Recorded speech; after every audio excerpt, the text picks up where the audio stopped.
vous présentons nos meilleurs vœux pour 2023. Il est coutume de débuter l'année avec des tendances. EZ prévoit pour 2023 que les changements initiés par la pandémie de Covid vont perdurer.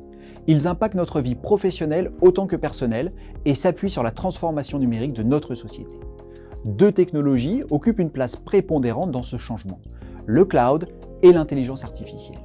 Tous deux offrent des possibilités quasiment infinies de créer, collaborer, acheter, vendre et jouer. Mais ils impliquent de nouveaux défis à relever pour notre cybersécurité. Avant de rentrer complètement en 2023, voici une sélection de 5 articles, guides et conseils qu'il ne fallait pas manquer en 2022 et qui sont toujours d'actualité.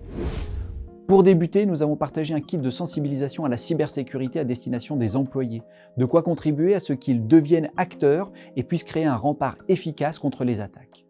Pour le compléter, nous vous proposons un panorama de l'hameçonnage et son évolution, car c'est une menace qui sert grandement aux cybercriminels pour voler des informations.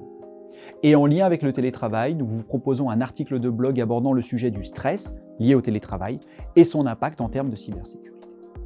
Comme plat de résistance, nous vous recommandons la lecture de notre dossier sur les rançongiciels, qui sont la partie émergée d'une attaque complexe menée par étapes.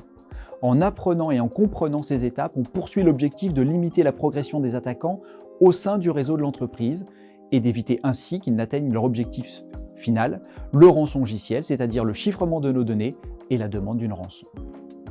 Et pour terminer, comme il est préférable de prévoir plutôt que de subir, ce guide regorge de nombreux conseils. Nous vous proposons un dossier qui liste les points d'action pour préparer votre entreprise à l'éventualité d'une cyberattaque et surtout, comment mieux l'éviter. Bonne lecture et à bientôt.